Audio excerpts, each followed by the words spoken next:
जब तुम्हारे घर में बच्चा पैदा हो, उफ, जब तुम्हारे घर में बच्चा पैदा हो तो 7वें दिन उसका अकीका करो, उसके सर के बाल काटो, पूरा टकला। 7वें दिन उसके सर के सारे बाल छिलो और बालों के वजन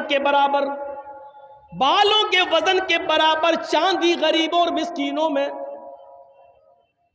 तकसीम करो। मान लीजिए सारे बाल हमने काटे और 5 ग्राम हुए, तो 5 ग्राम चांदी या 5 ग्राम चांदी की कीमत गरीबों में मिस्कीनों में दी जाएगी।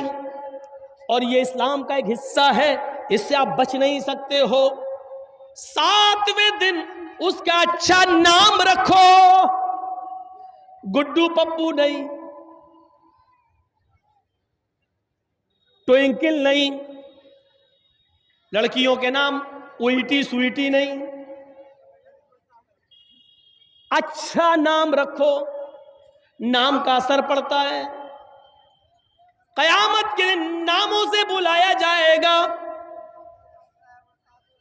अच्छा नाम रखो जिसका माना अच्छा हो। जब 7वां दिन हो जाए तो उसका अकीका करो। और मसला याद रखना, अकीका सिर्फ 7वें ही दिन है, 14वें दिन की दलील नहीं है, 21वें दिन की दलील सही नहीं है कि 7वें दिन ताकत ना हो तो 14वें दिन कर लो, 14वें दिन ना हो तो 21वें दिन कर लो। नहीं, अकीका सिर्फ 7वें दिन है। और 7वें दिन किसी मजबूरी की वजह से अगर आप नहीं कर सके तो जब तुम्हें मौका मिले, जब तुम्हारे पास मजबूरी खत्म हो जाए उस वक्त कर लो। 7वें दिन नहीं किया और 8वें दिन मजबूरी खत्म हो गई तो 8वें दिन कर लो, 9वें दिन मजबूरी खत्म हो गई तो 9वें दिन कर लो। अब ये नहीं कि 7वें दिन नहीं किया तो अब 14वें दिन कर लेंगे, नहीं, 14वें दिन का इंतजार नहीं किया जाएगा।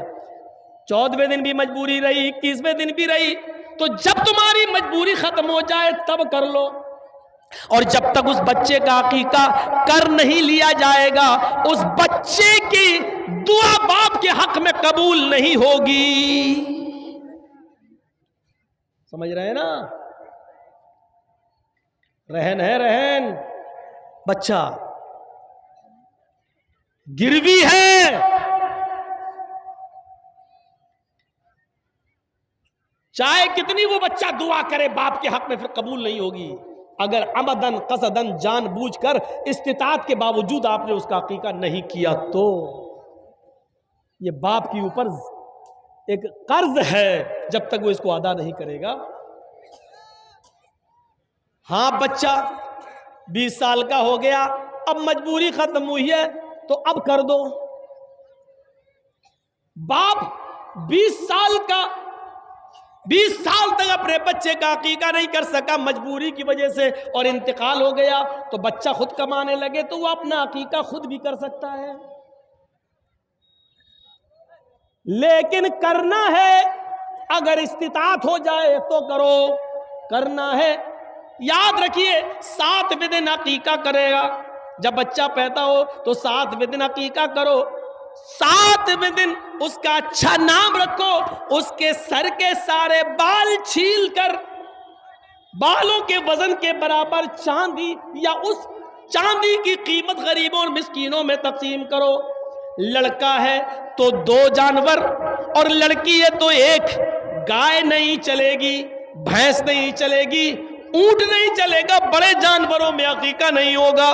अकीके के लिए भेड़ बकरी चाहिए, दुब्बा, इन्हीं जानवरों में अकीका होगा। लड़का है तो 2 और लड़की है तो 1। हाँ, अगर आपके पास मजबूरी है और लड़का पैदा हुआ है लेकिन 2 जानवर की कीमत नहीं है, 2 जानवर की इस्तिताअत नहीं है, 1 जानवर आप कर सकते हैं। अगर इस्तिताअत नहीं है तो 1 जानवर भी किया जा सकता है। इस्लाम में आसानी है, सख्ती नहीं है। अगर 2 लड़का है और हम गरीब हैं, 2 जानवरों की कीमत नहीं है मेरे पास लेकिन 1 की इस्तिताअत है, तो यहां इजाजत है शरीयत की तरफ से, तो तुम 1 ही कर दो, क्योंकि अल्लाह रब्बुल आलमीन किसी पर उसकी बोझ से ज्यादा, उसकी हैसियत से ज्यादा उस पर बोझ नहीं डालता है। लड़की है तो 1 है ही, मेरे भाइयों, फिर हुक्म होता है जब तुम्हारा बच्चा जबान चलाने लगे, कुछ थोड़ा थोड़ा बोलने लगे, तो सबसे पहले उसकी जबान से अल्लाह अल्लाह निकलवाओ। 6-7 महीने के बाद बच्चे थोड़ा थोड़ा बोलने लगते हैं, तो उसकी जबान से अल्लाह अल्लाह अल्लाह निकलवाओ। और जब बच्चे की जबान थोड़ी सही हो जाए तो उसको ला इलाहा इल्लल्लाह सिखाओ, उसको ला इलाहा इल्लल्लाह सिखाओ। हम क्या सिखा रहे हैं? 4 साल का हो गया, हैप्पी बर्थडे टू यू। कितना गधा है ये बाप, और मैं गधा कह दिया हूं। जिसको बुरा लगता लगता रहे, जिसको मिर्ची लग रही लगती रहे। अब बताइए, गधे में अकल नहीं होती है? गधे में अकल होती है कहीं? हॉर्न बजाओ तो गधा वहीं आएगा जहां गाड़ी घूम रही है, टी टी और आएगा गाड़ी के पास। उसमें अकल नहीं है। ये बताओ, आपका बच्चा 5 साल का हो गया, आप उसका बर्थडे बना, हैप्पी बर्थडे टू यू। तेरा बच्चा अल्लाह की तरफ से 80 साल की उम्र लेके आया था, 5 साल उसकी कम हो गई है, अब उसकी उम्र 75 साल रह गई है और तू खुश हो रहा है। वो अपनी जिंदगी के 5 साल कम कर चुका और तू खुश हो रहा है। अगले साल वो 6 साल का हो गया, फिर तू केक काट रहा। वो 1 साल अपनी जिंदगी का और कम कर चुका, तू केक काट रहा, खुशियां मना रहा है। इससे बड़ा बेवकूफ और इससे बड़ा गधा बाप कौन होगा जो अपने बच्चे के जन्मदिन पर केक काट रहा है? 1-1 साल उसकी जिंदगी का कम हो रहा है और ये खुशियां मना रहा है। मैं समझता हूं इससे बड़ा गधा कोई बाप हो ही नहीं सकता। इतना बुरा लग रहा होगा जिन्होंने हैप्पी बर्थडे है? अब है तो है, हम क्या करें? कुरान ने भी मिसालें दी हैं जानवरों की, उलाइका कलानाम बल हुम अज़ल। ये लोग चौपायों की तरह, बल्कि उनसे भी ज्यादा गए गुजरे। कुरान ने मिसाल दी है, हम क्या करें? अब दुनिया जीफतुल मय्यत, ये दुनिया मरी हुई लाश है। वह तालिबुहा किलाब, और इस दुनिया के पीछे घूमने वाले, इस दुनिया की दौलत में मगन रहने वाले, इस दुनिया को तलब करने वाले और इस दुनिया को चाहने वाले कुत्ते हैं। तालिबुहा किलाब, अल्लाह के नबी कह रहे हैं इस दुनिया को चाहने वाले कुत्ते हैं, कुत्ते। अब हम क्या करें? अल्लाह के नबी कह रहे हैं, हम क्या करें? अकल जिसके अंदर नहीं होती है वो जानवर गधा है। अब गधे वाला काम हम कर रहे हैं। बहुत से गधे तो इतने बड़े पड़े हैं कि 85 साल की उम्र में भी अपना बर्थडे बना रहे हैं। 1-2 साल के और रह गए मरने वाले, फिर भी लंबी उम्र की कामना कर रहे हैं। इसीलिए फरमाया कि जब तुम्हारा बच्चा जबान सही कर ले, बोलने लगे, तो ला इलाहा इल्लल्लाह सिखलाओ। जैसे जैसे उसकी उम्र बढ़ रही है, अमल भी ऐसे ऐसे बताओ कि वो जन्नत के करीब भी होता जाए, जहन्नम के करीब ना हो, जन्नत के करीब जाए। अब हुक्म होता है ला इलाहा इल्लल्लाह सिखाओ। अब हुक्म होता है जब तुम्हारा बेटा 7 साल का हो तो उसको वुजू करना सिखलाओ, नमाज पढ़ना सिखलाओ। अपने साथ उसको उंगली पकड़ के मस्जिद में ले जाओ, उसको नमाज की आदत डलवाओ। कभी पढ़ेगा कभी छोड़ेगा, कभी पढ़ेगा कभी छोड़ेगा, कोई बात नहीं, सख्ती बहुत ज्यादा नहीं करना है, लेकिन लेके जाना है, आदत डलवाना है। अब 3 साल तक ये आदत डलवाओ। जब उसकी उम्र 10 साल की हो जाए तो अब सख्ती करोगे। जब वो 10 साल का हो और नमाज न पढ़े तो पीट पीट कर, मार मार कर उसको मस्जिद में ले जाओ। 10 साल के बाद फिर नमाज माफ नहीं है। 10 साल का हो जाए तो उसको मस्जिद की तरफ ले जाओ, उसको मारो। 10 साल का बेटा नमाज न पढ़े तो बाप मारे, 40 साल का बाप नमाज न पढ़े तो कौन मारे? दादा तो मर गया बेचारा, वो तो इस दुनिया में न रहा। याद रखो, जो 40 साल की उम्र में बाप नमाज नहीं पढ़ रहा है तो उसका 10 साल का बेटा कैसे नमाज पढ़ेगा? ये औलाद के साथ हमारा इस्लाम के साथ कनेक्शन कैसा है? क्या पानी और रंग की तरह है या पानी और पत्थर की तरह है? जरा तसव्वुर करें। ये औलाद के बारे में हुक्म दिया है, हम ऐसा कर रहे हैं। 10 साल के बाद एक सहाबिया थी, मुस्नद अहमद की हदीस है, एक सहाबिया थी, उनके घर में बच्चा पैदा हुआ। जब भी वो पेशाब करता था, माँ पानी का बर्तन लाती थी और उसकी शर्मगाह पे डाल देती थी। तरबियत देखिए, पेशाब किया, माँ ने बर्तन लिया और उसकी शर्मगाह पे डाल दिया पानी। जब वो बच्चा चलने के लायक हुआ, जब वो बच्चा चलने के लायक हुआ और उसका पहला दिन था अपने पैरों के बल खड़े होकर चलने का, मतलब चलने का, जब पहला दिन था बच्चा चला और बच्चे को पेशाब लगा, तो बच्चे ने पानी का प्याला देखा, यानी वही मिट्टी का बर्तन होता था उस जमाने में, बच्चे ने पानी का बर्तन देखा और उसको पेशाब लग रहा है। बच्चा बैठता है, पानी का बर्तन दोनों हाथ से उठाता है, उस बर्तन में थोड़ा पानी है लेकिन उस बच्चे को मालूम नहीं है, बस वो बच्चा पानी उठा रहा है। अब वो पेशाब कर रहा है, जब पेशाब करता है तो पानी लेकर वो अपनी शर्मगाह पे डाल रहा है, उसको अभी ये नहीं मालूम कि ये क्या है, इस्तिंजा है। उससे पहले हमें पानी के एक एक कतरे को निकालना पड़ेगा, उसके बाद दाहिने हाथ से पानी का बर्तन लेकर हम बाएं हाथ से अपनी शर्मगाह को पकड़कर उसको धोएंगे। उस बच्चे को ये कुछ नहीं मालूम, उसको सिर्फ इतना मालूम है कि जब भी मैं पेशाब करता था मेरी माँ पानी डाल देती थी। उस बच्चे ने पानी का प्याला लिया, पेशाब जमीन पर किया और पानी लेकर ऐसे ही डाल रहा है जैसे उसकी माँ डालती थी। माँ अपने बच्चे के इस मंजर को देख रही है, माँ की आंखों में खुशी के आंसू है। जब बच्चा पेशाब करके पानी डाल लेता है कहती है फुस्तु बिरब्बिल काबा, अल्लाह की कसम में कामयाब हो गई, अल्लाह की कसम में कामयाब हो गई। मैं अपने बच्चे को जो तरबियत देना चाहती थी, जो सिखाना चाहती थी, वो मैं सिखा चुकी हूँ। अल्लाह की कसम में अपने बच्चे की तरबियत में कामयाब हो गई हूँ। 1 साल का मुश्किल से बच्चा, 1.5 साल का मुश्किल से बच्चा और पानी का प्याला लेकर पेशाब करने जा रहा है और माँ ने कहा मैंने जो तरबियत दी वो बच्चे को तरबियत आ गई है, अभी पेशाब कर रहा है, ठीक है कल उसको अकल भी आएगी। ऐसी तरबियत माएँ ऐसी तरबियत देती थी। एक माँ ये थी जिसने अपने बच्चे को ये तरबियत दी, एक माँ वो थी जिसने अपने बच्चे को डाकू बना दिया। सुल्तान डाकू का नाम सुना होगा आपने, बहुत बड़ा क्रिमिनल गुंडा, पकड़ा गया, मुकदमा चला और उसको फांसी की सजा सुना दी गई। जब फांसी के तख्ते पे ले जाया गया तो पूछा गया सुल्तान डाकू से बताओ तुम्हारी आखिरी तमन्ना क्या है। उसने कहा कि मेरे सामने मेरी मां को लाकर खड़ा कर दिया जाए और मेरी फांसी मेरी मां की आंखों के सामने दी जाए। उसकी मां को लाया गया, मां रोते हुए आई।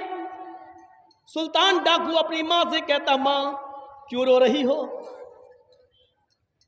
क्यों रो रही हो, ये तो होना ही था।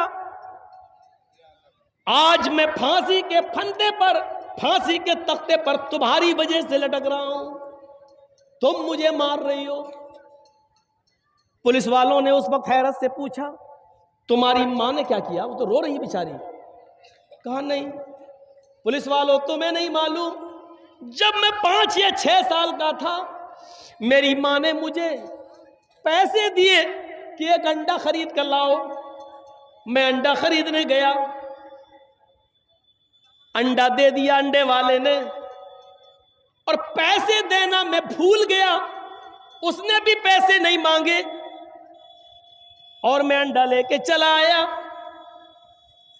मैंने अपनी मां को अंडा दिया और कहा मां हमने अंडे वाले को पैसे नहीं दिए। मां ने कहा शाबाश बेटा तुमने बहुत अच्छा किया, अब इन पैसों से शाम का भी खाना बन जाएगा।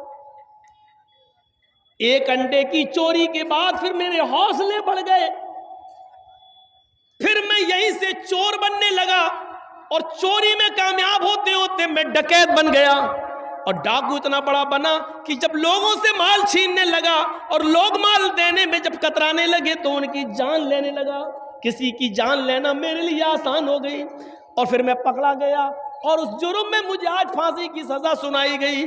अगर मेरी मां ने 6 साल की उम्र में जब मैंने पहले अंडे की चोरी की और उस दुकानदार को पैसा नहीं दिया, अगर मैंने अंडा अपनी माँ को देते वक्त इसके बारे में बताया होता कि ये चोरी का अंडा है, और उसी वक्त माँ ने एक थप्पड़ मेरे गाल पे मारा होता या मेरी पीठ पर मारा होता और मेरी उंगली पकड़ कर लेकर ये पैसे उस दुकान वाले को दिए होते या अंडा वापस कर दिया होता, तो आज मैं इतना बड़ा चोर और इतना बड़ा डाकू नहीं बनता।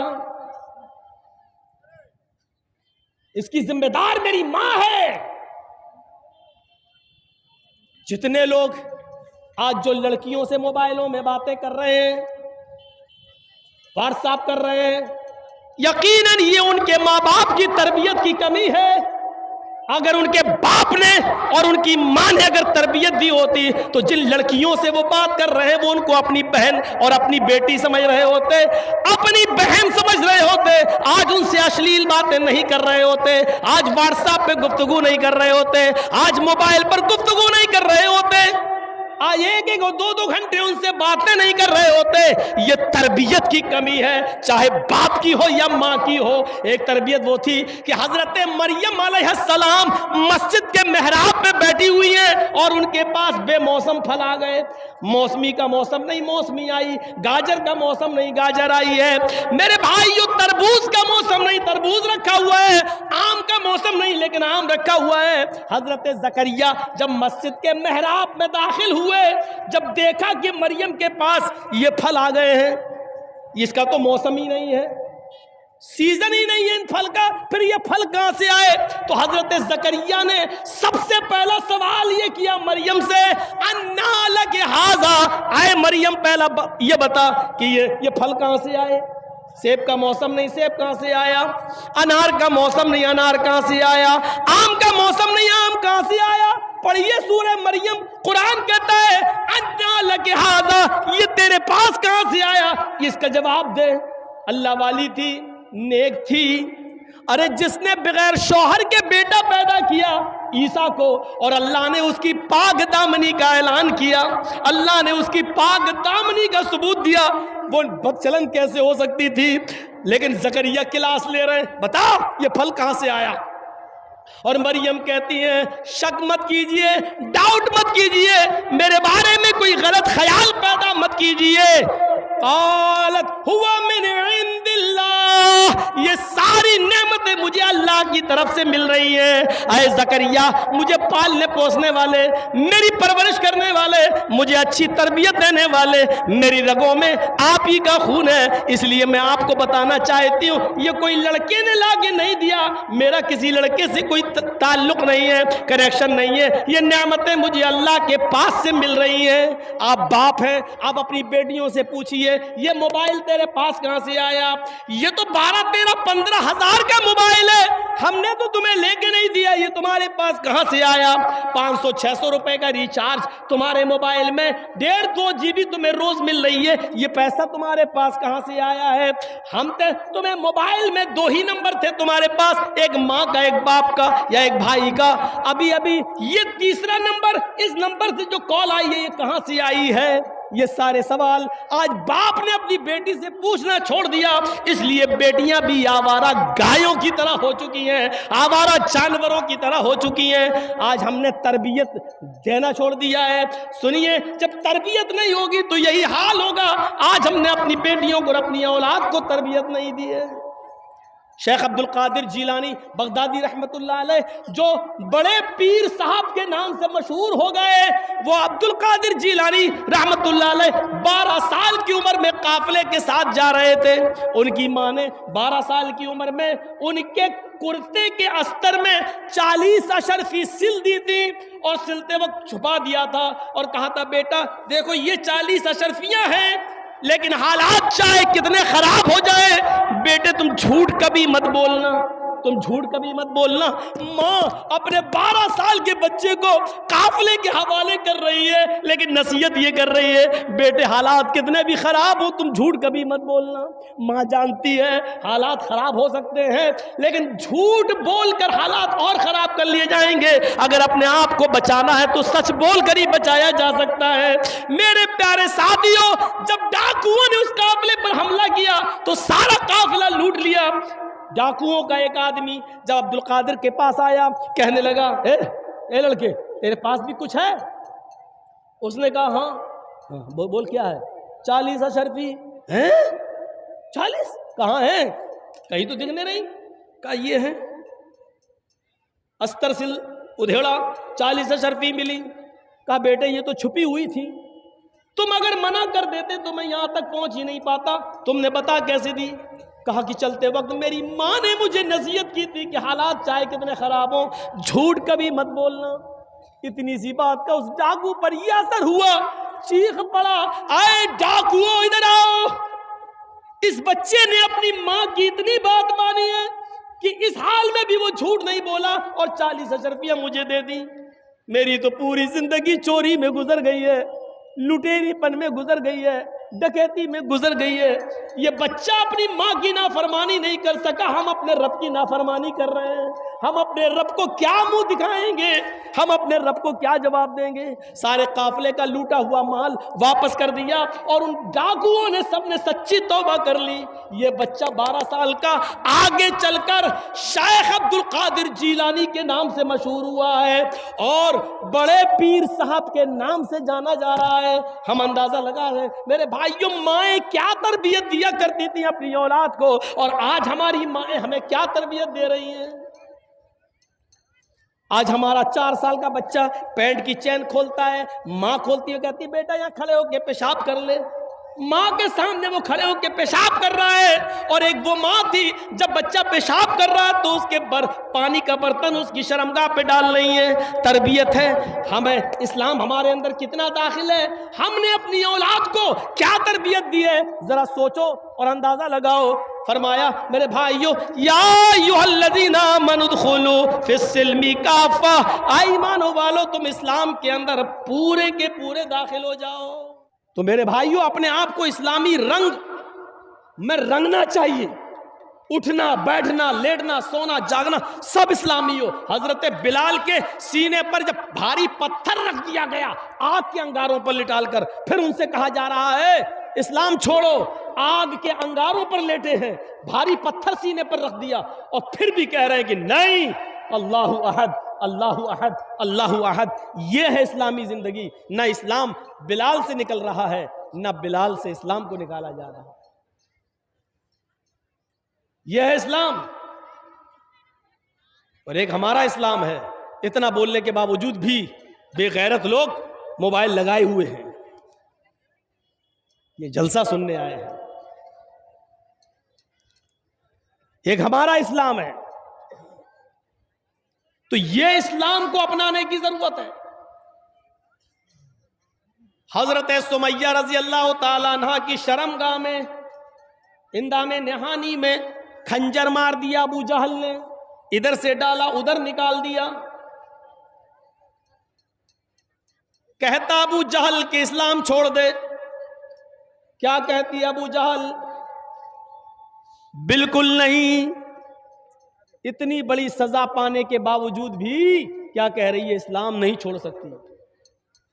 एक पैर इस ऊंट से बांध दिया, दूसरा पैर उस ऊंट से बांध दिया, हाथ में कोड़ा लिया और कहा कि इन ऊंटों को भगा देंगे। एक ऊंट पूरब की तरफ जाएगा, एक ऊंट पश्चिम की तरफ जाएगा। अब इस्लाम छोड़ दे, तू चीर दी जाएगी, बीच से तेरे 2 टुकड़े कर दिए जाएंगे। इस हाल में भी देखने के बाद मुस्कुराती है और कहती है कि अबू जहल, जन्नत देखने के बाद भी कोई पलट सकता है, मैं इस्लाम को अब भी नहीं छोड़ सकती। ये कौन सा इस्लाम था? ये होना चाहिए हमारा इस्लाम के साथ कनेक्शन। यहां तो 5-6 लड़के घेर ले, लाठी डंडा लेके और बोल जय श्री राम, तो मारे डर के हमारे मुंह से निकल जाएगा जय श्री राम, जान बचाने के लिए। एक हमारा इस्लाम है। सोचिए हम कहां खड़े हैं। हम अपने घरों में इस्लाम नाफिज नहीं कर पाए, हम अपनी लड़कियों को पर्दा नहीं करा पाए, हम जलसों में हैं और हमारी बहनें अभी भी मार्केटों में घूम रही हैं। हम रात के 12-12 और 1-1 बजे तक उनके हाथों में मोबाइल देकर इस्तेमाल करवा रहे हैं और हमारी जवान बेटियां मोबाइल चला रही हैं, एक ये हमारा इस्लाम। और फिर कहते हैं कि हमारा मजाक उड़ाया जा रहा है। फिर हिजाब पे पाबंदी नहीं लगेगी तो क्या होगा?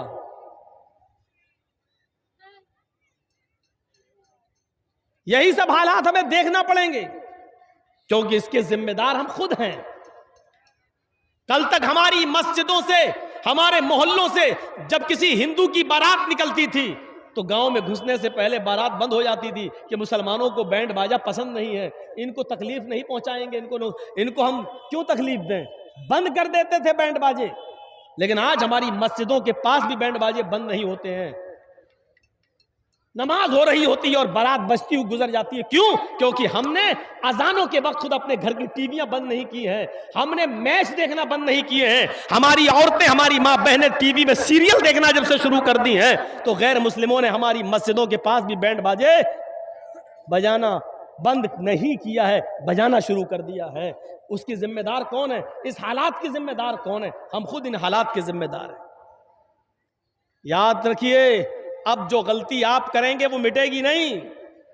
एक उम्र होती है किसी गलती के मिटाने की। हमारा छोटा सा बच्चा स्कूल पढ़ने के लिए जाता है, नर्सरी, LKG, UKG, फिर फर्स्ट, सेकंड, थर्ड।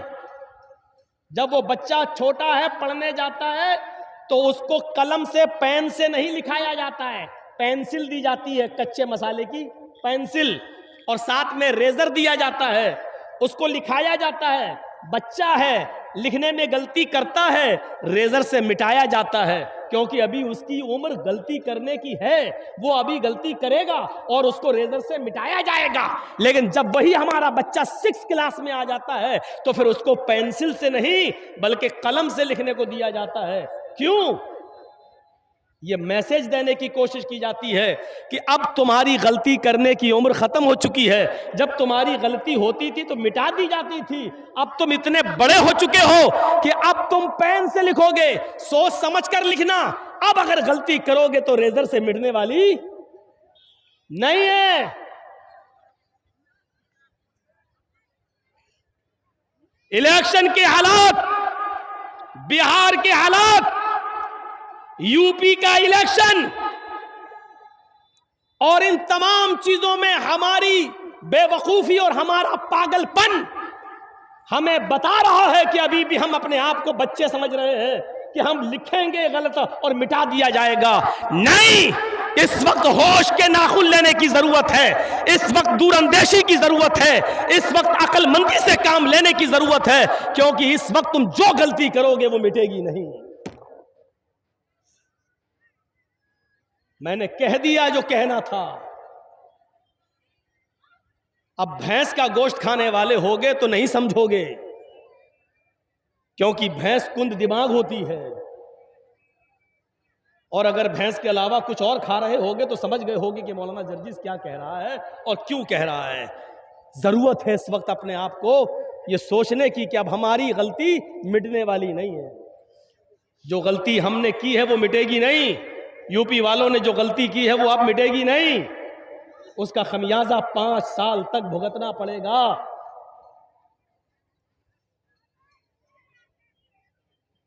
और वो डायलॉग अपनी जगह पर है, गर्मी निकाल देंगे। वो डायलॉग अपनी जगह पर है कि बुलडोजर चला देंगे। अब इस नुकसान का जिम्मेदार कौन है? जो गलती हमने की है वो अब मिटने वाली नहीं है, क्योंकि हम बच्चे नहीं हैं कि पेंसिल से लिखें और मिटा दी जाए। अब अक्लमंदी की जरूरत है और दानिशमंदी की जरूरत है। सुना था ना वो किस्सा? नहीं सुना? एक जंगल के अंदर शेर, भेड़िया और लोमड़ी शिकार के लिए निकले। भेड़िया जानते हो ना, सियार और लोमड़ी, तीनों ने जंगल में शिकार किया। शेर ने हिरन मारा, भेड़िए ने बकरी मारी और लोमड़ी ने खरगोश मारा। तीनों ने एक एक जानवर मारा। शेर ने कहा, भेड़िए ये 3 जानवर पड़े हैं, बताओ किसको क्या खाना, इंसाफ करो, फैसला करो, कौन सा जानवर कौन खाएगा। जबकि फैसला खुद शेर कर सकता था, जंगल का राजा था, लेकिन जंगल के राजा ने खुद फैसला नहीं किया। भेड़िए से कहा फैसला करो क्या है, कौन खाएगा। भेड़िया बेचारा समझ नहीं पाया कि मामला क्या है। वो समझा कि शेर अच्छा आदमी है, अच्छा है। इस शेर को अगर आप समझ जाओगे तो पूरी तकरीर समझ जाओगे हमारी। भेड़िए ने शेर की बात में भरोसा कर लिया। भेड़िए ने कहा बहुत आसान है फैसला। कहा क्या है। कहा साहब हिरन आपने मारा, आप हिरन खा लीजिए, बकरी मैंने मारी, मैं बकरी खा लेता हूं, लोमड़ी ने खरगोश मारा, लोमड़ी खरगोश खा लेगी। फैसला गलत नहीं था, फैसला सही था, फैसला गलत नहीं था, फैसला बिल्कुल सही था। लेकिन फैसला सुना किसको रहा है, जो खुद कानून और सब कुछ अपनी मुट्ठी में रखता है, जिसकी ठोकरों में और जिसके कदमों में सब चीजें पड़ी हुई हैं। शेर ने कहा पागल बेवकूफ, इतना बुरा फैसला करना तुझे किसने सिखाया। इधर आ। चलो जी क्या गलत फैसला किया, हिरन आपने मारा आप खा लीजिए, बकरी मैंने मारी मैं खा लेता हूं, लोमड़ी ने खरगोश मारा लोमड़ी को खरगोश दे देता हूं। शेर ने कहा यह फैसला तुझे किसने बताया। मारा एक झपट्टा, गई भेड़िए की गर्दन भी, मर गया वो। कमीना कहीं का, फैसला करना नहीं आता इसको। लोमड़ी से कहा तुम फैसला करो। लोमड़ी तो समझ गई, कहा तुम फैसला करो। लोमड़ी ने कहा अरे बहुत आसान है फैसला करना, इस भेड़िए को तो फैसला करना ही नहीं आता था, गधा था बिल्कुल, बेवकूफ पागल, ऐसा फैसला होता है।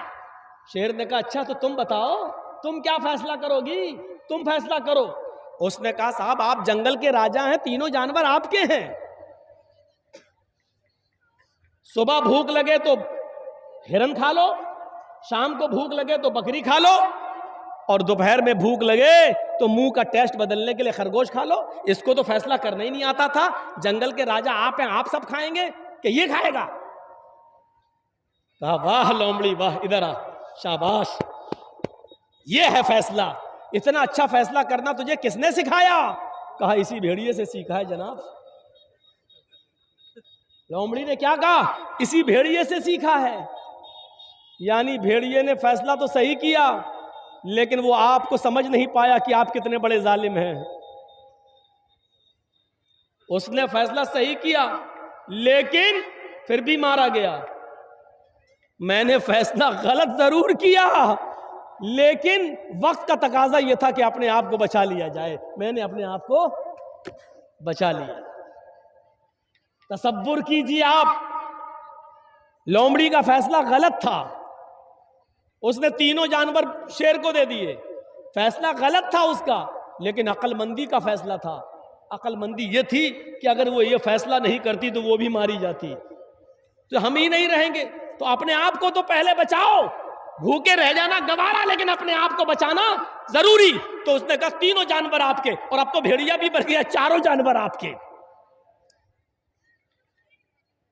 भेड़िए शेर ने कहा वाह ये फैसला बहुत अच्छा, किसने सिखाया। कहा इसी भेड़िए से सीखा है, यानी हालात से सीखा है। हम मुसलमान हैं जो हालात से फैसला करना नहीं सीखते हैं, हम जज्बाती हैं। हमारे लिए किसी ने क्या किया, हमारे लिए किसने क्या किया, हम अभी तक ये करते रहे, हम अभी तक वो करते रहे, नहीं, हम बस इस जज्बात की रौ में बहते गए, जज्बात की रौ में बहते गए, और नतीजा ये निकला कि अभी तो हम 5 दिन तक कुर्सियां और दरिया बिछाते थे, अब 5 साल तक हमें कुर्सियां और दरिया बिछाने के साथ साथ दूसरों के बैठने की जगह को भी अपने हाथ से पोछा लगाना पड़ेगा। मेरे भाइयों, पहले 5 दिन हम ऐसा कर रहे थे, अब 5 साल हमें ऐसा करना पड़ेगा। यह फर्क है, पहले नुकसान कम था, अब नुकसान ज्यादा है। मेरे भाइयों जरा तसव्वुर करो, आपके पैर में कैंसर हो जाए और डॉक्टर यह कहते कि पैर कटाना पड़ेगा नहीं तो आपकी जान चली जाएगी, तो आप जान देना गवारा करोगे या अपना पैर कटाना गवारा करोगे। अक्लमंदी का तकाजा यह है कि पैर कटाकर अपनी जान बचा लो। ये हमने नहीं किया। हालात के तकाजे से सीखो, भेड़िए लोमड़ी के फैसले से सीखो कि उसने ये अपने आप को बचाने के लिए क्या किया। बहरहाल मेरे प्यारे साथियों, ये वो वक्त है कि अब पेंसिल से लिखकर गलती को रेजर से मिटाया नहीं जा सकता है। अब हम पेन हाथ में ले चुके हैं। याद रखना, अब जो गलती करेंगे वो मिटाई नहीं जा सकती है, क्योंकि अब हम बालिग हो चुके हैं, बड़े हो चुके हैं। ये याद रखना और माफ कीजिएगा, फिर कह देता हूं, 2-4 नमाजें पढ़ लेने से, 2-4 रोजे रख लेने से हम मुसलमान नहीं हो जाएंगे। आप चाहे कितना कहते रहिए कि मेरा नाम मोहम्मद जर्जीस है, आप चाहे कितना कहते रहिए कि मेरा नाम आसिफ अली है, आप चाहे कितना कहते रहिए कि मेरा नाम मोहम्मद अमीर है, मेरा नाम अमीनुद्दीन है, कुछ भी कहते रहिए, लेकिन अगर आप सिर्फ जुमे की जुमे नमाज पढ़ते हैं तो आप मुसलमान नहीं हैं। अगर आप 2 टाइम की नमाज पढ़ के 3 टाइम की छोड़ देते हैं तो आप मुसलमान नहीं हैं। मुझे ये बताइए, ये एक पोल है, मान लो ये बिजली का एक पोल है, करंट, बिजली का एक खंबा है, इसमें बिजली के तार दौड़ाए जाना है। बिजली के तार लगना भी लगे नहीं है, लेकिन आपको मालूम है कि ये बिजली का खंबा है और बगल में एक आम का पेड़ है, उसके बगल में एक आम का पेड़ है। आंधी आई, हवा चली, गौर से सुनना, मैं बहुत जबरदस्त मिसाल दे रहा हूं। हवा चली, आंधी आई और आम के पेड़ से 15-20 पत्ते, आम के जो पत्ते थे वो टूटकर बिजली के खंबे से चिपक गए। ये बिजली का खंबा है, मैंने मान लिया।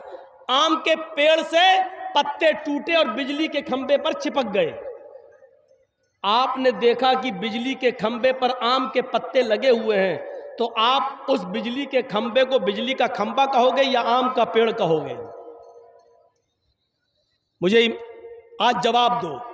चलिए थोड़ा सा मैं पूछता हूं आज आपसे, देखें सो रहे हैं कि जाग रहे हैं। बिजली के खंबे पर 20, 25, 50 पत्ते आम के चिपक गए पेड़ के। अब आप उस बिजली के खंबे को, बिजली के पोल को क्या कहोगे? बिजली का पोल या आम का पेड़? उस पे तो आम के पत्ते चिपके हुए हैं।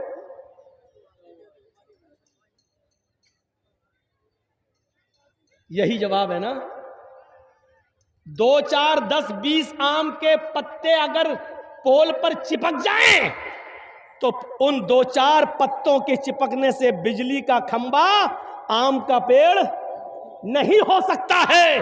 तो 2-4 नमाजें पढ़ लेने और 2-4 रोजे रख लेने से हम पक्के मुसलमान कैसे हो सकते हैं? मुझे इस बात का जवाब दीजिए। आम के पेड़ को आम का पेड़ तभी कहा जाएगा जब वो अपनी जड़ में भी आम हो, अपने तने में भी आम हो, अपनी शाखाओं में भी आम हो, उस पर पत्ते भी आम के हों और उस पर फल भी आम का लग रहा हो, तब आप उसको क्या कहोगे?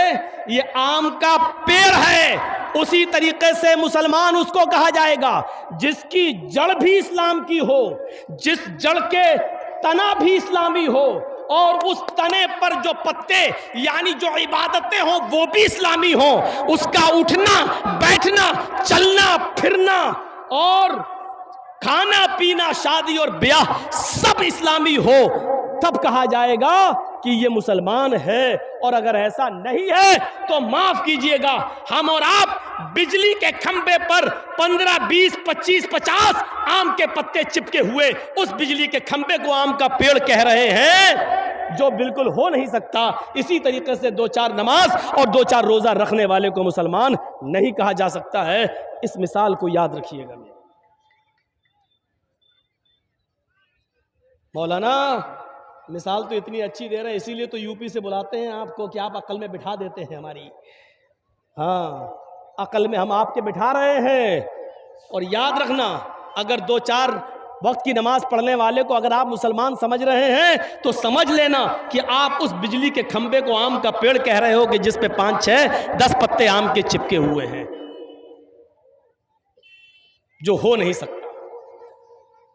या अय्युहल्लज़ीना आमनु उदखुलू फिस्सिल्मि काफ़्फ़ा, ईमान वालो तुम इस्लाम के अंदर पूरे के पूरे दाखिल हो जाओ।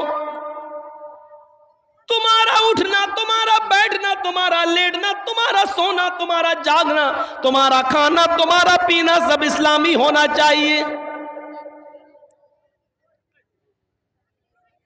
हम अपने समाज पर गौर करें, शादियां होती हैं, क्या ये इस्लामी है?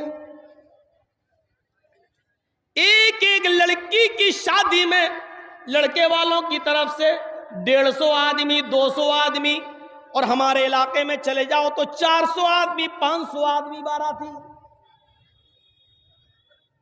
और बड़े बड़े शहरों का जायजा लें तो खाने पीने का सिस्टम खड़े होकर,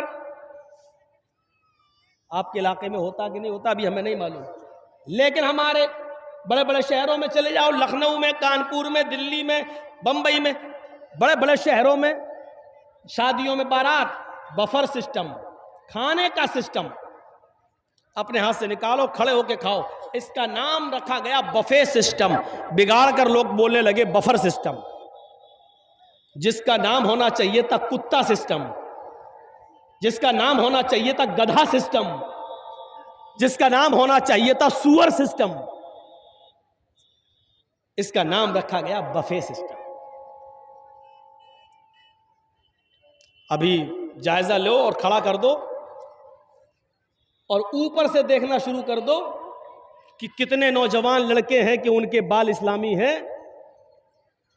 तो अभी आपको ऐसे ऐसे लोग मिलेंगे कि जिनकी यहां से बिल्कुल साफ, यहां से बिल्कुल साफ, यहां से बिल्कुल साफ, सिर्फ इतनी जगह पर बाल मिलेंगे, ऐसा लगता है जैसे मधुमक्खी का छत्ता। और इस बाल को नाम रख दिया है फैशन, जबकि हमारी नजर में यह है सुअर कट बाल। ये बाल इधर से, ये कौन सा बाल है? ऊपर से आप सिस्टम को देखना शुरू करें, नजर डालें और देखें तो ऊपर से नीचे तक आप अभी पता चल जाएगा कि कितने लोगों की पूरा का पूरा शरीर इस्लाम की तालीमात से भरा पड़ा। हजरत उमर रात की तारीकी में अंदर बाहर निकलते हैं, देखते हैं कौन भूखा है, कौन सो रहा है। रात के अंधेरे में एक घर से किसी औरत की चीखने की आवाज आती है। वो औरत बुलंद आवाज से चीखते हुए नाम ले रही है कि मेरा शौहर मैदान जंग में कत्ल कर दिया गया है और अभी तक मेरी दूसरी शादी नहीं हुई है, ना मैंने की है। अब तो जवानी मुझे इतनी तंग कर रही है कि आज की रात अगर नजर इब्ने हारिस होता, आज की रात अगर नजर इब्ने हारिस होता तो आज मैं नजर इब्ने हारिस को पकड़कर आज अपने चारपाई पर, अपने बिस्तर पर ले आती और आज चारपाई के पाए टूट जाते, यानी आज मैं उससे हम बिस्तर हो जाती, उससे मिल लेती। हजरत उमर फारूक ने उस औरत के गुनगुनाने की आवाज अपने कानों में सुनी तो आपने मकान नंबर नोट कर लिया और चले गए। सुबह होकर किसी आदमी के जरिए उस औरत को बुलवाया और उस औरत से पूछा, क्या बात है, तुम्हारा हस्बैंड कहाँ है? का मैदान जंग में कत्ल कर दिए गए। तुमने दूसरी शादी क्यों नहीं की? का मुनासिब कोई लड़का नहीं मिला? तो ये बताओ कि तुम रात में ये अशार क्यों पढ़ रही थी? उसने कहा नहीं, मैं तो ऐसा नहीं पढ़ रही थी। उमर फारूक ने कहा मैंने अपने कानों से सुना है। तुम सबको झुठला सकती हो, मुझे नहीं। सही बता दो कि ये कोड़ा निकाला और कहा बताओ। तो कहने लगी हाँ, मैंने नजर इब्ने हारिस का नाम लिया है। कहा नजर इब्ने हारिस कौन है? का फला फला मोहल्ले में रहता है। क्या वो भी तुम्हें जानता है? जवाब दिया नहीं। का फिर तुम उसको कैसे जानती हो? कहने लगी वो मुझे बड़ा खूबसूरत लगता है, बड़ा हैंडसम लगता है और मेरा दिल उसके ऊपर आया हुआ है। इसका मतलब उसने तुम्हें नहीं देखा? का नहीं। का जाओ फिर थोड़ी देर के बाद नजर इब्ने हारिस को बुलाया हजरत उमर ने और पूछा कि आखिर तुम्हारी खूबसूरती की वजह क्या है, आखिर तुम्हारे ऊपर मदीने की औरतें क्यों मरती हैं, क्यों कोई औरत तुम्हारे ऊपर फरेफ्ता होती है। जब नजर इब्ने हारिस आए तो हजरत उमर फारूक ने देखा नजर इब्ने हारिस की खूबसूरती का राज क्या था। उनके आगे के बाल यहां होता ना, यहां से डाल के यहां बड़े हो रहे हैं, बड़े का मतलब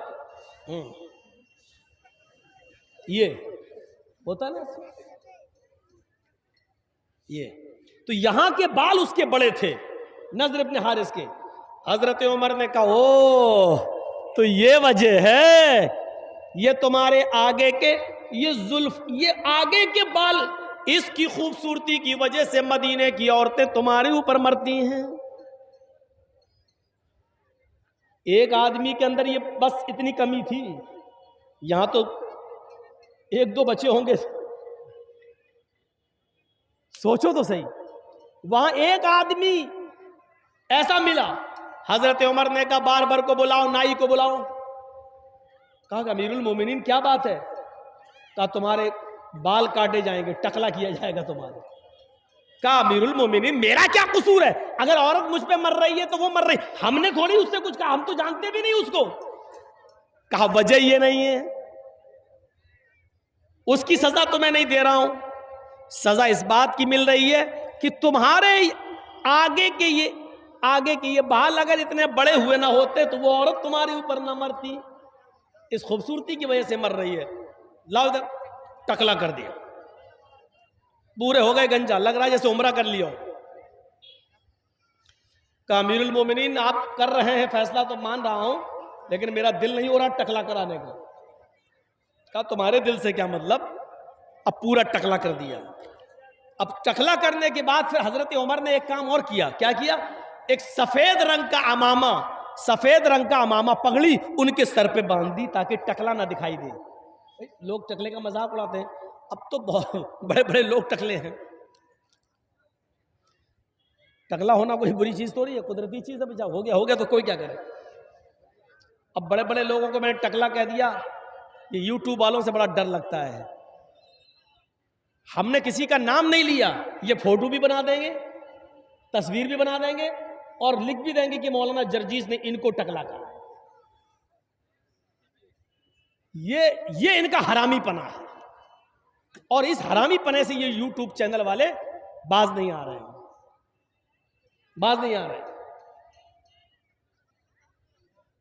अब तो जलसा कमेटी वालों ही से कहना पड़ेगा कि आपके यहां यूट्यूब चैनल वाले आएंगे और ये आएंगे तो अब हम नहीं आएंगे, ये हमें अब कदम उठाना पड़ेगा, क्योंकि ये अपनी हरकतों से बाज नहीं आ रहे। इन्होंने बंगाल की इतनी तकरीरें डाल दी, मेरी ममता का जो प्रचार मैंने किया था, इतनी तकरीर डाल दी कि यूपी में मेरे ऊपर प्रचार पर रोक लग गई। यहां तक के पूरे प्रचार में आपने देखा होगा कि यूपी में मेरी कोई तकरीर नहीं हुई। ये इनके हरामीपने से, इन यूट्यूब चैनलों की वजह से। गौर कीजिए, देख लिया, आप किसी का भी मैंने प्रचार नहीं किया यूपी में, सबसे अलग। क्यों? ऊपर से ऑर्डर था कि आप नहीं बोल, तकरीर नहीं कर सकते हो, जलसा नहीं कर सकते, ये हालत है। लेकिन खुश हो जाओ, तुम्हारी पेट की जहन्नम भर गई है, तुम्हें 1000, 2000, 10,000 रुपया तुम्हारे अकाउंट में आ गया है, तुम खुश हो जाओ। लेकिन तुमने कितना बड़ा नुकसान कर दिया है यूपी वालों का, ये तुम्हें नहीं मालूम। तो मेरे भाइयों, जब उनको पगड़ी बांधती तो वो अब और ज्यादा खूबसूरत लगने लगे, पहले से उल्टा हो गया। हजरत उमर का दांव उल्टा हो गया। उन्होंने बाल इसलिए काटे थे कि इसकी खूबसूरती मिट जाए, लेकिन बाल काटने के बाद जब पगड़ी बांधी उसको तो वो और ज्यादा खूबसूरत लगने लगे। अभी तो मदीने की एक औरत उनके ऊपर मर रही थी, अब 10 मरने लगी। जहां जा रहे हैं इतना खूबसूरत, ये जा रहा है ये।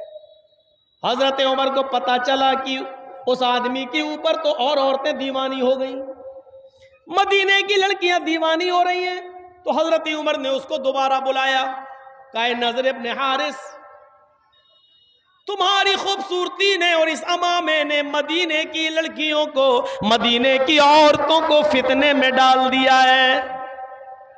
मदीने की औरतें कहीं फितने में मुब्तला ना हो जाएं, लिहाजा तुम्हें अब मदीने से निकाला जा रहा है और यहूदियों की या ईसाइयों की बस्ती में भेजा जाएगा। वहां जाकर दीन की तबलीग करो, वहां जाकर दीन की दावत दो। चूंकि तुम मुसलमान हो इसलिए ईसाई और यहूदी औरतें तुम्हारे ऊपर मरेंगी नहीं, और तुम्हारी दावत अगर काम आ गई तो वो इस्लाम भी लेते आएंगे वहां के लोग। अब तुम्हें मदीने में नहीं रखना पड़ेगा। एक आदमी की खूबसूरती जो औरतों को दीवाना बना रही थी, आदमी ही को निकाल दिया हजरत उमर फारूक ने। हम तो औरतों को जलसे से नहीं रोक पा रहे हैं, आदमियों को क्या रोकेंगे, मर्दों को क्या रोकेंगे। बेटा कहां जा रहे हो, शादी हो गई तुम्हारी? अब बताओ ये कहां जाएगा बेचारा, इसकी तो बीवी भी नहीं, जाएगा कहां। अजीब अजीब लोग उठते हैं जलसे से, बच्चे उठते हैं उनकी बीवी नहीं, 80-90 साल के बुढ़े उठते हैं बेचारे, चाचा वो चाची के लायक नहीं रहे। अजीब अजीब चीजें देखने को मिलती हैं, नए नए नमूने, और उठ के जा रहे हैं। अरे जब जाना ही था तो आए क्यों थे भाई। अब ये देखो, अभी अभी अभी बोले नहीं, ये उठ के जा रहा है। क्या कहोगे आप, सिस्टम नहीं है हमारे पास, हम इसलिए आज पीछे हैं। सिस्टम आज हम भूल गए। अल्लाह के रसूल ने सिस्टम पर जोर दिया था सबसे ज्यादा। सिस्टम मजबूत था, हमारे पास सिस्टम मजबूत नहीं।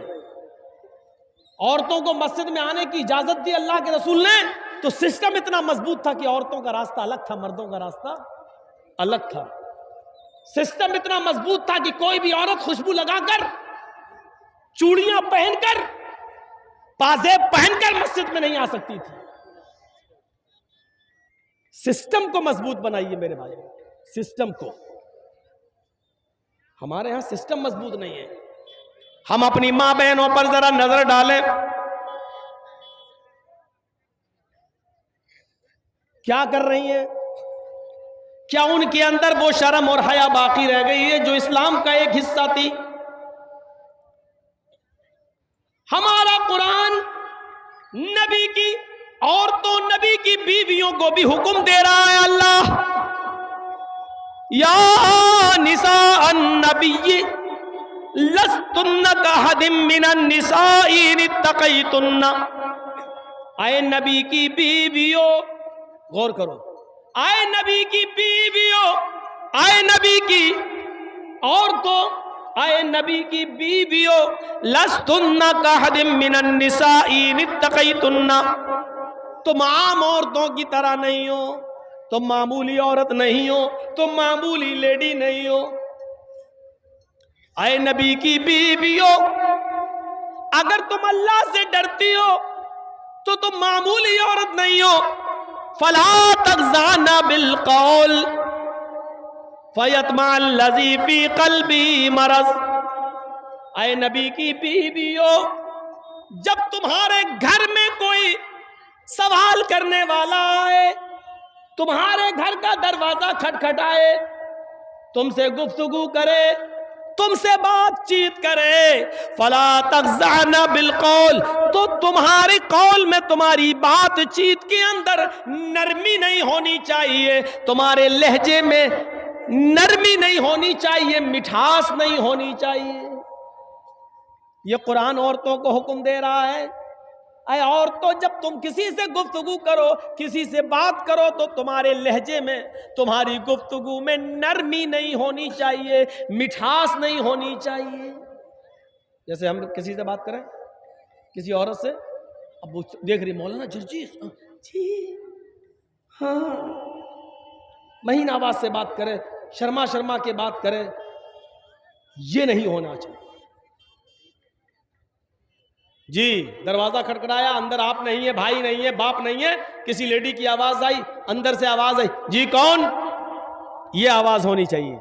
जी कौन, जी मौलाना जर्जीस, अच्छा ठीक है, हाँ बताइए कैसे आए हो, वो आपके भाई से मिलना है, कहाँ है, देखिए भाई तो अभी घर पे है नहीं है, बाद में 2 घंटे के बाद, 4 घंटे के बाद आइएगा, तब पता कर लीजिएगा, ठीक है। बस ये आवाज होनी चाहिए, बदतमीजी नहीं। लेकिन नहीं नहीं अभी घर पे कोई नहीं है, ना अब्बू है ना भाई है, कोई नहीं है, ठीक है बाद में आइएगा, बाद 2 घंटे बाद पूछ लीजिएगा, ठीक है शाम को आइएगा, पता लगा लीजिएगा। ये होना चाहिए। लेकिन होता क्या है, दरवाजा खटखटाया, बैल बजाई, पहले दरवाजा खोला, जी वो आपके भाई कहाँ हैं? जी वो तो नहीं है। आप कहाँ से आए? देखिए बातचीत बढ़ रही है। आप कहाँ से आए? किशनगंज से। और इतनी दूर से? आइए पानी पी लीजिए। जब तुम्हारे घर में कोई नहीं है तो तुम किसी को पानी पिलाने के लिए भी अंदर नहीं बुला सकती। इसमें बदतमीजी नहीं मानी जाएगी। आपके घर में सब लेडीज ही है, कोई जेंट्स नहीं है, तो आप दरवाजा मत खोलिए। कौन? कहां से आए? ठीक है अभी भाई नहीं है, अभी अब्बू नहीं है, ठीक है बाद में आइएगा, शाम को आइएगा, तब मालूम कर लीजिएगा। ये अब खोल के कहो एक्सक्यूज मी, आइए पानी पी लीजिए। जब इस तरीके से तुम कहकर उसको आज अपने घर में बुला लोगी, आज तो तुम्हारे भाई से मिलने आया, 2 घंटे के बाद तुमसे मिलने आएगा। कुरान इसी को कह रहा है, फला तज़ाना बिल कौल, तुम्हारी कौल में, तुम्हारी बातचीत में नरमी नहीं, मिठास नहीं होनी चाहिए। अगर तुम नरमी से और मीठेपन से बात करोगी, फयतमा अल्लज़ी फी क़ल्बी मरज़, तो जो बीमार दिल वाला है, जो जिसका दिल कमजोर है, फौरन किसी लड़की की हल्की सी आवाज सुनकर पिघल जाता है, उसकी तरफ झुकने लगता है, इसको अल्लाह के नबी, इसको कुरान ने क्या कहा? मरज़। फयतमा अल्लज़ी फी क़ल्बी मरज़, जिसके दिल में बीमारी होगी, इश्क की, मोहब्बत की, वो तुम्हारे बारे में तरह तरह के ख्यालात अपने दिमाग में रखने लगेगा।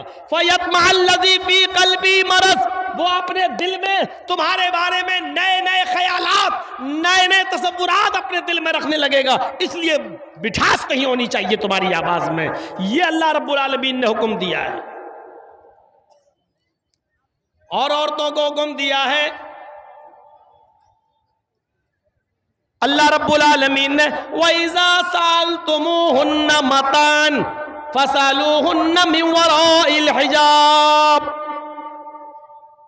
हाय मोहम्मद के मानने वालों, आए मुसलमानों, जब तुम किसी घर में जाओ और घर में कोई मर्द ना हो और औरतें ही औरतें हो और तुम्हें वहां कोई चीज लेना हो, उस घर से कोई चीज हासिल करना हो, उस घर से कोई चीज तुम्हें लेना हो, वइज़ा सालतुमूहुन्ना मतान, अगर कोई सामान तुम्हें चाहिए, फसलूहुन्ना मिन वराइल हिजाब, तो पर्दे की ओर से मांगो, दीवार के पीछे से मांगो, दरवाजे के अंदर से मांगो। यानी औरतें दरवाजा ना खोलें, सामान लेके आए, उतना ही गेट खोलें और सामान दे दें। सामान देते हुए, प्लेट देते हुए, बर्तन देते हुए या कोई भी चीज देते हुए अपने हाथों में सॉक्स, अपने हाथों में ग्लव्स पहन ले, ताकि तुम्हारे हाथ की कलाइयां, तुम्हारे हाथ की हथेलियां भी गैर मर्द को नजर न आए। ऐसे पर्दे की ओर से उनसे सवाल करो, फसलूहुन्ना मिन वराइल हिजाब, पर्दे की ओर से उनसे मांगो। और उनको भी चाहिए जो सामान देंगे वो पर्दे के पीछे से तुम्हें दें, यानी सामने ना आए। ये कुरान कह रहा। कुरान जलसों में भी सामने आ रही हो तो क्या हाल होगा, दुकानों पे घूम रही हो और हम जलसे करा रहे हैं। साहब सिस्टम हमारा मजबूत है, हमने रस्म बना ली है, अमली अक़दाम नहीं किया है। वहां अमली अक़दाम होता था। कैसे? एक नौजवान टखने से नीचे पैजामा पहने हुए था, उसका कपड़ा टखने से नीचे था यहां, और जा रहा था ऐसे। हजरत उमर ने देखा है टखने से नीचे, तो हजरत उमर ने उसको बुलाया, ए अंतहाइज। अब तर्जुमा सुनो। हजरत उमर ने कहा, ए नौजवान अंतहाइज। उसने पीछे मुड़ के देखा हजरत उमर से, मुझसे कह रहे हैं कहा अंतहाइज। अंतहाइज का मतलब जानते हो क्या? तुझे पीरियड आ रहा है? क्या तुझे महीना आ रहा है? औरतों को महीना आता है ना, पीरियड। जो औरतें बालिग हो जाती हैं, जो लड़की बालिग, उनको एक महीने में चंद दिन ब्लड आता है, जो उसको पीरियड बोलते हैं, MC। तो हजरत उमर ने कितना खतरनाक जुमला बोला उस नौजवान को। सोचो, आप ये मत कहना मौलाना जर्जी इतना बेशरम ऐसी बात कह रहा। मैं नहीं कह रहा हूं, हजरत उमर ने कहा है। क्या कहा? अंत हाइस, क्या तुझे पीरियड आ रहा है? क्या तुझे महीना आ रहा है? तो उसने पीछे मुड़ के देखा कि कोई औरत तो जा नहीं रही है। हजरत उमर किससे कह रहे हैं? कहा पीछे क्या मुड़ के देख रहा है? तुझसे कह रहा हूं। हंसने लगा। मुझसे? मुझसे? हाँ। कहा आपका दिमाग सही है? कहा क्यों? कहा यहीजुर रजुल। उस आदमी ने कहा क्या मर्द को भी महीना आता है? है सवाल देखिए उसका। हजरत उमर ने से उसने कहा मुझे महीना? हल यहीजुर, क्या मर्द को भी महीना आता है? तो हजरत उमर ने कहा क्या मर्द भी टखने से नीचे पैजामा पहनता है? यानी कपड़ा टखने से नीचे पहनने का हुक्म अल्लाह ताला ने, नबी ने औरतों को दिया है, मर्दों को टखने से ऊपर पहनने का हुक्म दिया है। यहां से ऊपर रहेगा कपड़ा आपका, मर्द का टखने से नीचे, यहां तक कि पैर भी छिप जाए। औरतों को हुक्म दिया है कि वो नीची शलवार पहने। और जब चादर या नकाब लगा के जब बाजार या मायके या कहीं जाएं, तो ऐसी कंडीशन में इतनी नीची चादर हो जो आपकी चप्पल को भी छिपा रही हो, चप्पल भी नजर ना आ रही हो, और जमीन की मिट्टी से रगड़ खा रही हो चादर। इतनी नीची चादर होनी चाहिए, या इतना नीचा नकाब होना चाहिए, हिजाब होना चाहिए जो पैर की चप्पल को भी छिपा रहा हो। जाकर जो चंद औरतें बुर्का पहन के आई हैं, जरा उनके नकाब भी देख लीजिएगा, चप्पल तक दिखेगी। और याद रखना, औरतें घर से बाहर जाते वक्त घर में जो चाहे पहने। जिस घर के अंदर गैर मर्दों का आवागमन नहीं है, औरतें घर में जो पहनना चाहे पहने, कोई रुकावट नहीं है। दुपट्टा ओढ़े ना ओढ़े, ओढ़नी लें ना लें, बाल खुले रखें या बांध के रखें, नाइटी पहने ना पहने, जो चाहे। और गौर से सुनो, घर के अंदर जहां गैर मर्दों का आवागमन नहीं है, औरतें जो चाहे पहन सकती हैं, उनको कोई रुकावट नहीं है। लेकिन घर से बाहर अगर जाएंगी, घर से बाहर जब निकलेंगी, तो औरतें घर से बाहर निकलते वक्त चूड़ियां भी पहनने की इजाजत नहीं है, चूड़ियां भी नहीं पहन सकती। हर बजने वाली चीज मना है, कोई भी बजने वाली चीज औरत पहनकर नहीं जा सकती। अगर चूड़ी बज रही है तो चूड़ी पहनकर जाना गलत है। पाजेब, पायल पहनकर नहीं जा सकती अगर उसमें घुंघरू लगे हुए हैं तो। उसको आपके यहां क्या बोलते हैं? ऊंची हिल की चप्पल जो होती है ना, ऊंची हिल की पहन लेती हैं। वो नीचे गुटका लगा रहता है, थोड़ा सा नाटी कद की हो तो लंबी लगती है वो, और वो पहन के चलती हैं तो वो सड़क पर वो चप्पल आवाज करती है, टक टक टक टक आवाज करेगी। औरत के लिए ऊंची हिल की वो चप्पल जो सड़क पर चलते वक्त टक टक की आवाज करे, वो चप्पल भी पहनकर चलना मना है औरत के लिए। जाहिर है वो चप्पल टक टक टक टक करेगी, इधर उसकी चप्पल बोलेगी टक टक टक टक, उधर नौजवानों के दिल बोलेंगे धक धक धक धक। मना है। कोई भी खुशबू, परफ्यूम नहीं लगा सकती, घर में जो चाहे लगाए, लेकिन घर के बाहर कोई परफ्यूम नहीं, कोई इत्र नहीं, यहां तक कि खुशबूदार कोई चीज नहीं। अगर क्रीम में खुशबू है तो वो भी नहीं, पाउडर में खुशबू है तो वो भी नहीं, अगर कोई ऐसा तेल यूज करती है जिसमें खुशबू है तो वो भी नहीं।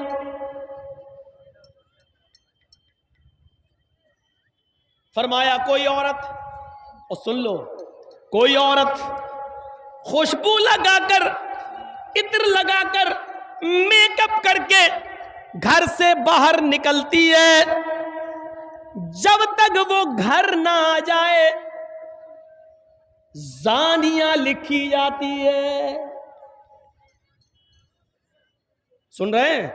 जो औरत मेकअप करके, जो औरत खुशबू लगाकर, जो औरत क्रीम पाउडर मेकअप सवर कर जब घर से बाहर निकलती है तो उस पर अल्लाह की, फरिश्तों की लानत बरसती रहती है। और जब तक वो घर के बाहर रहती है जानिया और बदचलन लिखी जाती है। अब वो बाजार से या मेकअप करके गई और बाहर से घूमकर जब वो अपने घर पे आ जाए तो उस वक्त तक वो नमाज नहीं पढ़ सकती है। नोट करिए, उस वक्त तक वो नमाज नहीं पढ़ सकती है जब तक कि वो ऐसे गुस्ल न कर ले, ऐसे नहा न ले जैसे शौहर से बीवी मिलने के बाद, हम बिस्तर होने के बाद जब बीवी गुस्ल करती है और नहाकर पाक होती है, जब तक ये औरत उस तरीके पर गुस्ल न कर ले तब तक वो न नमाज पढ़ सकती है, न रोजा रख सकती है। अब बताइए हम इस्लाम के इस मिशन में कितने घुल चुके हैं। बताइए इस्लाम का, हमारा और हमारी बेटियों का इस्लाम कैसा है? क्या पानी और रंग की तरह है? क्या हमारी लड़कियां, हमारी बीवियां क्या इस इस्लाम के मिजाज में पूरी की पूरी दाखिल हैं? कौन सी लड़की है जो लिपस्टिक लगा के नहीं आई है? जरा देखो तो। अब आप कहोगे मौलाना कह रहे देखो तो, जुमले बहुत जल्दी पकड़ते हो। अब देखने का मतलब ये थोड़ी है कि नकाब हटा हटा के देखेंगे, और देखो का मतलब ये भी है कि आप देखो ना देखो, लेकिन जब निकाब ही नहीं है तो फिर तो अपने आप दिख जाएगा। आजकल निगाहें नीची करके कौन चल रहा है? निगाहें नीची करके अगर चलेंगे तो टक्कर और होगी। अच्छा, आप ईमानदारी के साथ बताइए, जलसा हो रहा है ना, औरतों की आवाज आ रही कि नहीं आ रही? देख रहे हैं? हम थोड़ी देर चुप हो जाए तो लेडीज की आवाज यहां आ रही है। सिस्टम सही नहीं है। इन औरतों का इंतजाम इतनी दूर करना चाहिए कि इनकी आवाज मर्दों तक नहीं आए। अपने मर्दों तक की तो सुन नहीं रही हैं, आज मौलवियों की सुनेंगी? निकाल दो ये जहन से। एक मौलाना साहब ने खुतबा किया तकरीर में जुमे में, तो जुमे का नमाज पढ़ के बेचारा आदमी अपने घर गया और अपनी बीवी को गोद में उठा के डांस करने लगा।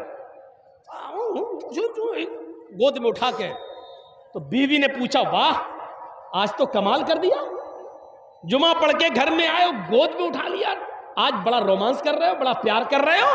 क्या मौलाना साहब ने मोहब्बत पे खुतबा दिया क्या?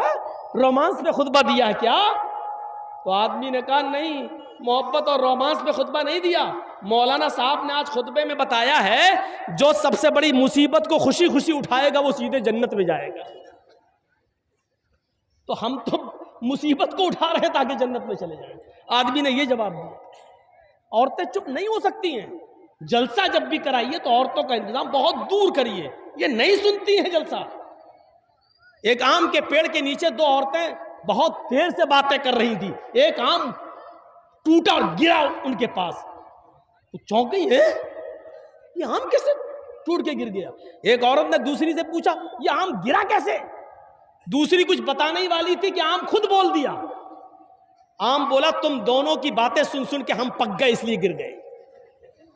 इतनी देर से तुम लोग बोल रही हो पक पक धक धक कर गए कि हम खुद पक गए इसलिए गिर गए। दो औरतें चुप नहीं रह सकती हैं, और आपको मालूम है कि जलसे में 1000 2000 औरतें आएंगी, 5000 औरतें आएंगी, तो आप इतना पास। आज तो उनको मौका मिला अपनी सैंडल दिखाने का, आज तो मौका मिला अपनी साड़ी दिखाने का, आज तो मौका मिला उनको अपना सूट दिखाने का। इतना अच्छा मौका मौलाना जर्जीज की तकरीर में वो गवाएंगी, इतना अच्छा मौका। आज तो बता रही होंगी अपने फला दुकान से लिया है, उस दुकान का एड्रेस दे रही होंगी, तुम भी वहां से ले आना, बहुत सस्ता सामान मिलता है। आज तो उनकी ईद का दिन है। और इस जलसे में एक फायदा यह भी है कि कितने ही लड़कों ने लड़कियां पसंद कर ली होंगी कि हमें इसके घर रिश्ता भेजना है, और कितनी लड़कियों ने लड़का भी पसंद कर लिया होगा कि पसंद है, इसका आएगा तो हम। एक फायदा यह भी है, अब वो नुकसान के जरिए फायदा हुआ हो या जैसे भी हुआ हो, मेरे भाइयों ये नौटंकियां हो रही हैं इस्लाम के नाम। वरना अल्लाह के नबी के जमाने में अगर ईद का खुतबा अल्लाह के नबी मर्दों को देते थे तो औरतों के मजमे में पर्दे की ओर से आप उनको भी खुतबा देते थे और पर्दे के पीछे से खुतबा देते हुए कहते थे, या माशरन निसाई तसद्दक़ना फ़इन्नी उरीदु कुन्ना अक्सर अहलिन नार, अय औरतों ज्यादा से ज्यादा सदका और खैरात करो, इसलिए कि हमने तुम्हें जहन्नम में सबसे ज्यादा जलते हुए देखा है। औरतें जहन्नम में सबसे ज्यादा जलते हुए देखी गई हैं। पूछा साहबियात ने, अल्लाह के नबी आगे की तकरीर हम नहीं सुनेंगे आपकी, बस करिए, हमें सिर्फ इतना बता दीजिए कि औरतें सबसे ज्यादा जहन्नम में क्यों गई, क्यों जाएंगी, ताकि हम वो अमल अगर हमारी जिंदगी में हो तो हम छोड़ दें। फरमाया तकसुरनल लान व तुकसिरनल लान व तकफुरनल आशीर, तुम लानो तान ज्यादा करती हो, तुकसिरनल लान, तुम लानो तान ज्यादा करती हो, एक दूसरे की बुराइयां करती हो, एक दूसरे पर लानत भेजती हो और अपने शौहर अपने हस्बैंड की नाफरमानी करती हो। याद रखना मेरे भाइयों, अल्लाह के नबी सल्लल्लाहु अलैहि वसल्लम ने फरमाया, अय्युम इम्रातिन मातत व ज़ौजुहा अनहा राज़िन, जो औरत मर गई, जिस औरत का इंतकाल हुआ और इंतकाल के वक्त उसका पति उससे खुश था, उससे राजी था, तो वो औरत जन्नत के अंदर दाखिल होगी। मेरी माँ बहनें पहली बात तो सुन नहीं रही हैं, और जो सुन रही हैं वो सुन ले, अल्लाह के नबी ने जन्नती औरत की पहचान बताई, अय्युम इम्रातिन मातत, जो औरत मर जाए, इंतकाल कर जाए, लेकिन इंतकाल करते वक्त उसका पति, उसका हस्बैंड उससे राजी था, उससे खुश था, फदखलतिल जन्ना, तो ये औरत जन्नत के अंदर जाएगी।